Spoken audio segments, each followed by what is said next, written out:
बिस्मिल्लाहिर्रहमानिर्रहीम।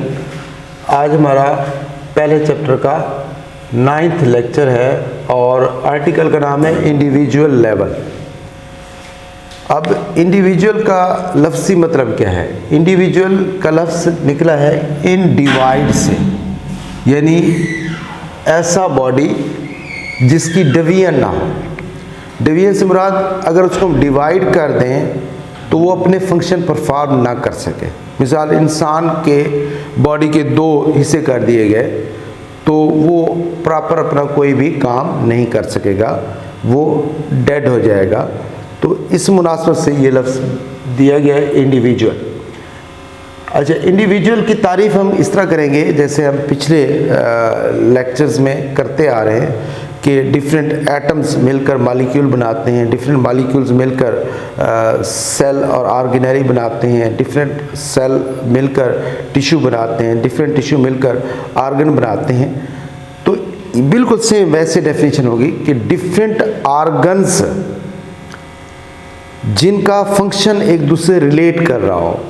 अब रिलेट करने का मतलब भी मैंने बताया था, जिनका मकसद एक हो, मिलकर जो स्ट्रक्चर बनाते हैं, जो बॉडी बनाते हैं, उसको इंडिविजुअल कहते हैं। तो इसकी तारीफ यही लिखी हुई है आपकी बुक में, various organs in plants and various organ system in animal are assembled together to form an individual. यानी प्लांट्स के हवाले से मुख्तलिफ ऑर्गन्स और एनिमल के हवाले से मुख्तलिफ ऑर्गन सिस्टम जब इकट्ठे मिलते हैं, एक बॉडी बनाते हैं, उसको हम इंडिविजुअल का नाम देते हैं। तो यहाँ पर प्लांट्स में ऑर्गन्स कहा गया है और एनिमल में ऑर्गन सिस्टम कहा गया है। उसकी वजह भी क्लियर है कि प्लांट्स के अंदर ऑर्गन सिस्टम नहीं होते, ऑर्गन लेवल होते हैं। तो इस वजह से प्लांट्स की जब बात करेंगे तो उनमें हम ऑर्गन्स की बात करेंगे। अच्छा जी, ऑर्गन्स या ऑर्गेनिज्म के जो करैक्टर्स होते हैं उनकी अगर हम बात करें तो एक इंडिविजुअल, एक पॉपुलेशन या स्पीशी का जो मेंबर होता है, एक इंडिविजुअल, उसके खसूसियात, क्योंकि यहाँ पर हम जो बात कर रहे हैं ना, हम उन इंडिविजुअल की बात कर रहे हैं जो सेक्सुअली प्रोड्यूस्ड होते हैं। ये सेक्सुअली जो प्रोड्यूस्ड होते हैं उनके तो करैक्टर्स सारों के सेम होते हैं। अब सेक्सुअली प्रोड्यूस इंडिविजुअल्स के करैक्टर्स में सबसे पहली बात ये होती है, क्योंकि वो सेक्सुअली प्रोड्यूस होते हैं, तो सेक्सुअली प्रोड्यूस होने की बुनियाद पर उनकी खसूसियात दूसरे अफराद से मुख्तलिफ होती है। तो यही बात लिखेंगे, each organism has its own individuality. मतलब एक इंडिविजुअल जो होता है वो मुनफरिद होता है। मुनफरिद का मतलब कि जो उसके करैक्टर्स हैं दुनिया में उस स्पीशी के अंदर उस जैसी कोई खासियत रखने वाला नहीं होगा। तो उसकी अपनी इंडिविजुअलिटी होती है और ये इंडिविजुअलिटी का मतलब करैक्टर्स के हवाले से, और करैक्टर्स का मतलब होता है जीन्स, क्योंकि करैक्टर्स को जीन कंट्रोल करते हैं। तो चूँकि वो अपने एक मखसूस जीन का सेटअप लेके पैदा होता है, तो इस वजह से उसके ये करैक्टर भी अपनी नस्ल के अफराद से बिल्कुल मुख्तलिफ होंगे। दूसरी नस्ल के अफराद से तो होते ही मुख्तलिफ हैं, लेकिन अपनी नस्ल के अफराद से भी मुख्तलिफ होंगे। जैसे एक ही वालिदैन की औलाद की अगर हम देखें तो उनकी बेशक कुछ खसूसियात, आदात मिलती होंगी, लेकिन बहुत ज़्यादा खसूसियात और आदात और शक्ल शुबात जो है ना वो डिफरेंट होते हैं। मेन वजह ये है कि they are produced by sexual reproduction. It is different in certain aspects from member of the same species. जब ये जो एक इंडिविजुअल होता है, हर इंडिविजुअल के अंदर कुछ करैक्टर्स हैं और वो करैक्टर्स अपने दूसरे स्पीशी के अफराद से वो मुख्तलिफ रखते हैं। अच्छा, दूसरी खासियत जो है वो ये है कि ऑर्गेनिज्म यानी इंडिविजुअल लेवल वो एज ए होल काम करता है। एज ए होल का मतलब होता है कि उसके तमाम बॉडी पार्ट्स उसमें इन्वॉल्व होते हैं। अब जैसे मैं कहूँ कि जी मेरा बाजू अपनी मर्ज़ी से काम कर रहा होता है, मेरी टांगें अपनी मर्ज़ी से काम कर रही होती हैं, मेरी आंखें अपनी मर्ज़ी से काम कर रही होती हैं, ऐसा इंडिविजुअल लेवल पर नहीं होता। वो एज ए होल काम कर रहे होते हैं, उसमें सारे बॉडी ऑर्गन्स और बॉडी पार्ट्स, सेल से लेकर इंडिविजुअल लेवल तक सारे इन्वॉल्व होते हैं। तो तमाम ऑर्गेनिज्म एज ए होल काम करते हैं। दूसरी जो खासियत होती है कि वो एज ए होल किसी भी इन्वायरमेंटल चेंज, चाहे वो इंटरनल हो या एक्सटर्नल हो, उसका रिस्पॉन्स भी वो एज ए होल देते हैं, उसका रिस्पॉन्स भी वो एज ए होल दे रहे होते हैं। मतलब अगर बिलफर्ज बॉडी, यानी इसका मतलब बिल्कुल ऐसे नहीं है कि अगर हाथ जल गया है तो ये सिर्फ हाथ की हद तक है, या हाथ को गर्म चीज़ लगी है तो मैंने हाथ उठा लिया है, तो ये सिर्फ हाथ की एक्टिविटी थी, नहीं, इसमें पूरा बॉडी इन्वॉल्व होता है। एज ए होल एनवायरमेंटल जो चेंजेस होती हैं उसका रिस्पांस देते हैं। वजह क्या है? वजह उसकी यही है कि इंडिविजुअल लेवल पर बाकायदा एक कोऑर्डिनेशन का निज़ाम पाया जाता है। तो कोऑर्डिनेशन मेन चीज़ है। Various functions, process and activities, जो एक ऑर्गेनिज्म के मुख्तलिफ फंक्शंस वो परफॉर्म करता है या मुख्तलिफ प्रोसेस उसके अंदर हो रहे होते हैं या कोई भी वो एक्टिविटी करते हैं, आर कोऑर्डिनेटेड, वो बाहमी तौर पर मरबूत होते हैं। अब जैसे एक मिसाल दी गई आपकी बुक में कि सपोज एक आदमी हार्ड एक्सरसाइज करता है। हार्ड एक्सरसाइज जब करता है तो ज़ाहिरन आपको नज़र आ रहा होगा कि उसके मसल्स इन्वॉल्व होते हैं, लेकिन इसमें उसके बॉडी के बाकी एज़ा भी इन्वॉल्व होते हैं। यानी उसकी हार्ट बीट तेज़ हो जाती है, ब्रीदिंग रेट बढ़ जाती है, और ये ऐसा कोऑर्डिनेशन के तहत हो रहा होता है। उसकी बुनियादी वजह यह है कि जब ये काम, ये हार्ड एक्सरसाइज करते हैं तो इसमें हमारे बॉडी के मसल्स को ऑक्सीजन भी चाहिए, हमारे बॉडी के मसल्स को ब्लड भी चाहिए, खुराक भी चाहिए। तो ये चीज़ें सपोर्ट करने के लिए हमारे बॉडी के जो डिफरेंट ऑर्गन्स हैं वो जो है ना सपोर्ट कर रहे होते हैं। तो यही बात कहेंगे, man is engaged in hard and continuous exercise, not only his muscles are working but there is an increased respiration and heartbeat। तो साथ हमारी रेस्पिरेशन में भी इजाफा हो जाता है, हमारी हार्ट बीट में भी इजाफा हो जाता है।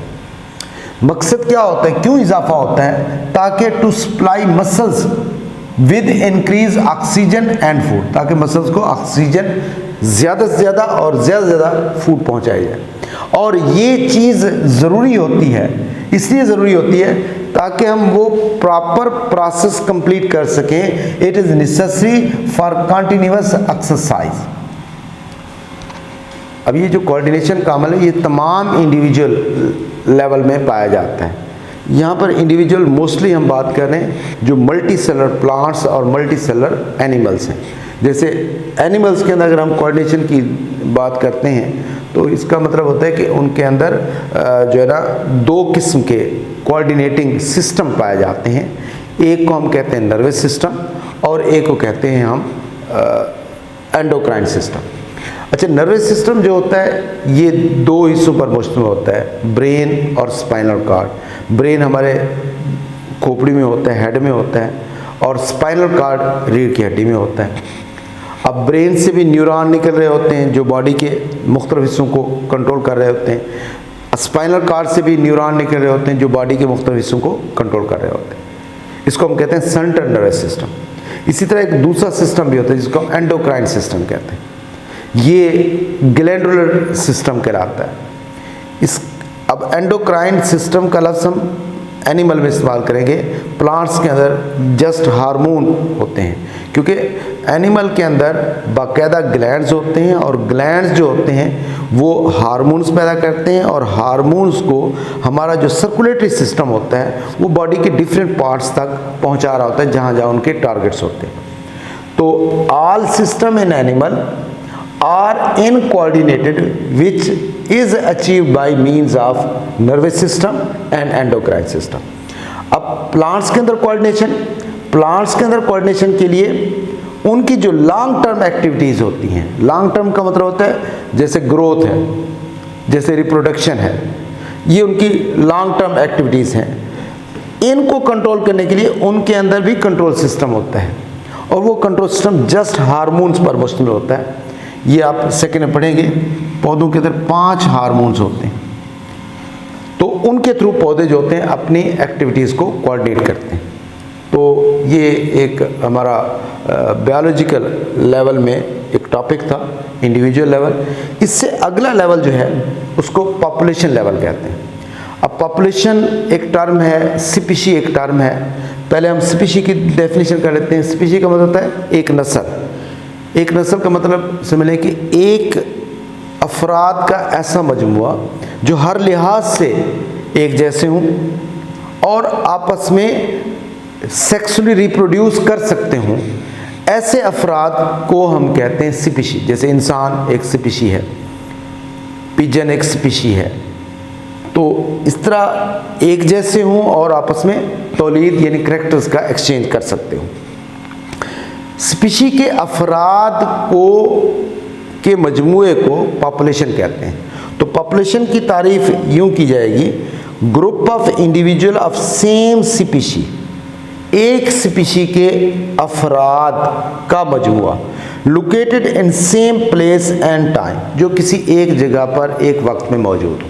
मिसाल अगर हम यहीं पर कहें, जी हमारी क्लास में जो स्टूडेंट्स बैठे हुए हैं जो इस वक्त यहाँ पर मौजूद हैं, तो वो एक ही नस्ल के हैं चूँकि, तो उनकी तादाद को हम कहेंगे ये एक पॉपुलेशन है। तो पॉपुलेशन छोटी भी होती हैं, पॉपुलेशन बड़ी भी होती हैं। It is higher level than the organism because here groups are involve. Organism level से ये बड़ा है क्योंकि ऑर्गेनिज्म जस्ट एक बॉडी की बात हो रही होती है, यहाँ पर ऑर्गेनिज्म के ग्रुप की बात हो रही है। तो ऑर्गेनिज्म के ग्रुप को हम कहते हैं पॉपुलेशन लेवल। अब यहाँ पर अगर हम मिसालें जो आपकी बुक में दी गई हैं, वो एक मिसाल है जी, number of rats in the field of right. अब रैट्स जो हैं वो एक ही स्पीशी के अफराद हैं और जगह जो है वो फील्ड ऑफ राइस है। तो एक जगह पर एक ही नस्ल के अफराद जो है ना वो पॉपुलेशन कहलाते हैं। Number of rats in the field of rice, number of students in biology class, human population in a city. एक शहर में जो एक वक्त में आबादी होती है अफराद की, उसको हम ह्यूमन पॉपुलेशन कहते हैं। अच्छा, पॉपुलेशन की हर पॉपुलेशन की, पॉपुलेशन छोटी भी होती है, पॉपुलेशन बड़ी भी होती हैं, हर पॉपुलेशन की कुछ एट्रीब्यूट्स होते हैं।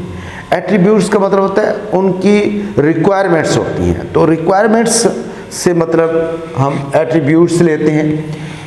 अब एक छोटी पॉपुलेशन है उसमें उसकी रिक्वायरमेंट कम होगी, एक बड़ी पॉपुलेशन है उसमें उसकी रिक्वायरमेंट ज़्यादा होगी। मतलब मैं कहता हूँ कि जी एक कस्बा है, उस कस्बे के अंदर 100 लोग रहते हैं। अब 100 लोगों के लिए जो उनकी रिक्वायरमेंट है वो महदूद होगी, उसके मुताबिक उनको वो सहूलियात होंगी। इतना ख़ास हॉस्पिटल का निज़ाम नहीं होगा, सड़कों का निज़ाम नहीं होगा, बिजली की तरसील का निज़ाम नहीं होगा। वजह ये उनकी रिक्वायरमेंट्स महदूद हैं। एक बड़े शहर की अगर हम बात करें तो बड़े शहर में चूँकि आबादी ज़्यादा होती है, पॉपुलेशन की तादाद ज़्यादा होती है अफराद की, तो वहाँ पर उनकी रिक्वायरमेंट्स भी ज़्यादा होती है। उन रिक्वायरमेंट्स के मुताबिक वहाँ पर बड़े बड़े हॉस्पिटल्स होंगे, बड़ी बड़ी यूनिवर्सिटीज़ होंगी, रोड होंगे, तमाम सहूलियात होंगी। तो इस वजह से ये जो एट्रीब्यूट्स हैं, ये एट्रीब्यूट्स जो होते हैं ये पॉपुलेशन की साइज़ की बुनियाद पर होते हैं। तो अमूमन हम 5 एट्रीब्यूट्स की बात कर रहे हैं यहाँ पर। तो पहली एट्रीब्यूट जो है वो जीन फ्रीक्वेंसी है। अच्छा, जीन फ्रीक्वेंसी का मतलब भी डेफिनेशन भी पहले क्लियर कर लें। फ्रीक्वेंसी कहते हैं टोटल किसी तादाद में से ना अगर हम कोई एक फिगर को देखेंगे कि मिसाल 100 में से 10 बच्चे, अब ये फ्रीक्वेंसी में आ जाएगा। 100 में से 10 बच्चे, मैं कहता हूँ एक क्लास है उसकी तादाद है 100, उसमें से 10 बच्चे जो है ना वो टॉपर हैं, तो इसकी काबिलियत, इस क्लास की काबिलियत की फ्रीक्वेंसी 10 होगी। तो यहाँ पर लफ्ज़ है जीन फ्रीक्वेंसी। जीन फ्रीक्वेंसी को समझने से पहले हम जीन और अलील का क्लियर कर लेते हैं। जीन बेसिकली इसको कहते हैं unit of inheritance, part of DNA, उसको जीन कहते हैं। और जीन हमेशा वालिदैन से आते हैं और जीन किसी न किसी खासियत को कंट्रोल कर रहे होते हैं। मिसाल इंसान की अगर बात करें, हाइट उसके जीन के कंट्रोल में होता है। यानी जो भी हमारे अंदर करैक्टर्स हैं, कद है, जहानत है, बालों की का कलर है, आँखों का कलर है, ये सारे करैक्टर्स हैं और इनको जीन कंट्रोल करते हैं। अब जीन की फिर मुतबादिल शक्लें होती हैं। जीन की मुतबादिल शक्लों से मुराद ये है, अब कद की बात करें, कद में रेंज है, किसी का बड़ा कद, किसी का छोटा कद, किसी का दरमियान, फिर इसमें भी रेंज है। अब ये जो रेंज है ना, ये उस खासियत की मुतबादिल शक्लें हैं। तो वो जो खासियत की मुतबादिल शक्लें होती हैं उनको कंट्रोल जो कर रहे होते हैं वो अलील होते हैं। यानी जीन की मुतबादिल शक्लों को अलील कहते हैं। तो इसको डिटेल से हम सेकेंड में पढ़ेंगे।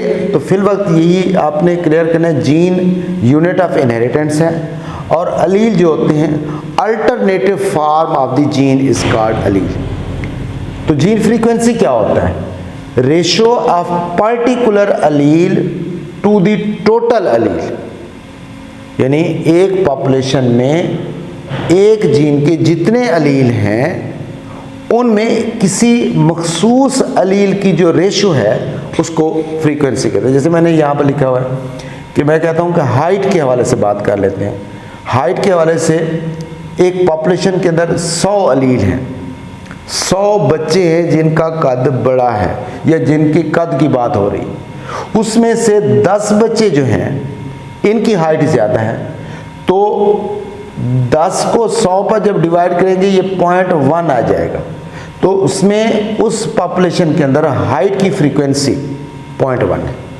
यानी गिवन